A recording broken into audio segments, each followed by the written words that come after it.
Hey there, what's up everybody? AJ here. So I was talking with POTB the other day, and he had a very valid point and kind of a question. And they were both good. It was a valid point and a valid, good question. So the question and point was, what are we going to do with all the rancid dog food in a SHTF situation? And he came up with a couple ideas, and I came up with a couple ideas that I think will be pretty handy and good for in a SHTF situation, because as he pointed out, there's going to be a ton of dog food. If it's an extended SHTF situation, there's going to be a ton of dog food that's just left around and it's going to go rancid. And I know we'll have a ton of dog food that'll end up going rancid as well. So I got to racking my brain about it, and here's a few things that I came up with that I think personally that we could use it for.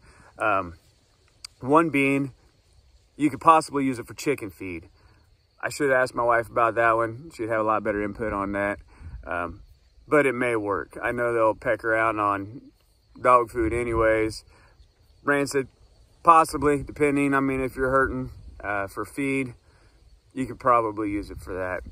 These are just all my ideas, not recommendations at all by any means. It's rancid dog food.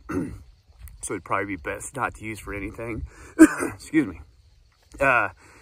And then above and beyond that, I thought about, well, you could use it for trapping, like raccoons, skunks, possums, you know, all the little critters like that. You probably get even some coyotes to run up in here to get it. Them things love stinky shit, so they'd probably be up here to get some anyways. So with those animals, of course, you can eat them. And you can use them to feed your dog as well, because you're out of dog food at this point. All you have is rancid dog food. So, you know, anything you're catching, hopefully you're catching enough to feed you and your animals in your family, because, you know, those dogs are going to help you out in SHTF anyways. So that's one thing. Another thing you could use it for. And I think actually on the trapping part of it, I think that'd work really good. And I'm going to do a little experiment with that. Because it is getting to be the time of year where coyotes are becoming an issue, and I'm going to be getting rid of some of them, or people around here will be. And so I want to try to see, don't eat my glasses, June, see what, dang it, dog, see what it does, and if it works to draw them in. I think it will. And worst case scenario, I'll draw in some raccoons and stuff like that, and they ain't worth much this year. But still, I can draw them in and feed them to the dog already. So, trapping, that's another one. And I'm rambling, so I'll try to get through this. So, trapping, that's another one. Chicken feed, trapping. And then, as a third one, I thought we could do, potentially, is use it for fish bait. So, there's a couple different ways you could do this. You can put it into, like, old potato sacks, or you can put it into, you know, whatever you need that will contain it. You can weight it down and put some kind of floater on it if you can. That'll bob up on top of the water, and then you can throw it down in a hole, and you could probably, I would almost guarantee, draw in catfish, bullheads, flatheads, whatever. So then you can net them, you can hand grab them, you know, however you want to grab them. Now, I don't know that that's legal right now. I'd have to look at, you know, state laws and stuff like that, but in an SHTF situation, I don't think anybody's gonna care. So you could utilize that. You could also utilize it as far as fishing goes.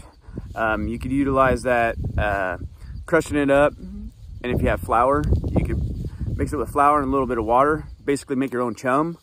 And so then there's two different ways you can utilize it to fish. You could probably even use it off bank lines.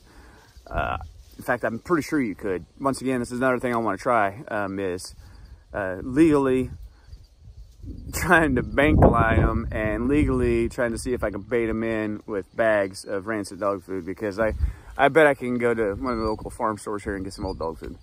Guarantee you can.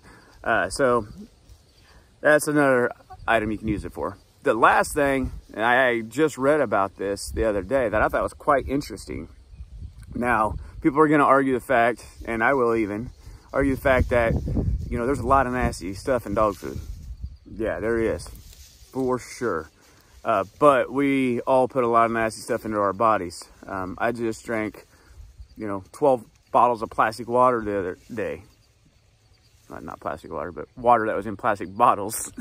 I just drank like 12 bottles the other day. So that plastic had been sitting out in the sun. I'm sure it released plenty of chemicals and plenty of other stuff into that water. Then I turned around and drank it all. And I know it does, but I was thirsty. It was hot. Dog food, I'm sure, has the same type of stuff in it. And guarantee you, California says it'll cause cancer, everything that's in there. However, we're talking SHTF situation. Dog food will slowly release nitrogen into your soil. So that means dog food is a fertilizer. That's great. Your garden will do wonderful.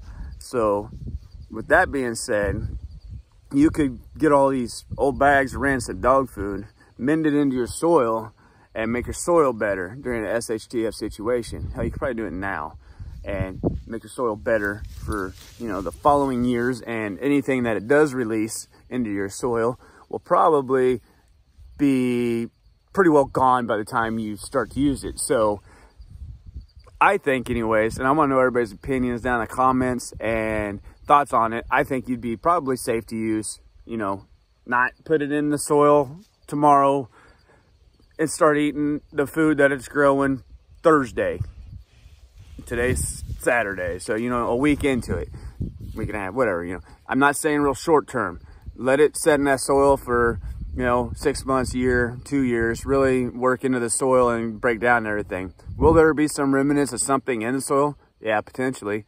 But we use all kinds of other stuff on there. How do we know, Miracle Grow or all these other fertilizers that people buy? How do we know there isn't something in there that's harmful that they just ain't telling us about anyways? I mean, hell, everybody knows that the government's not honest about anything, and the Food and Death Administration surely isn't telling us everything that we're putting into our bodies. So I would take a chance on it even now at this point.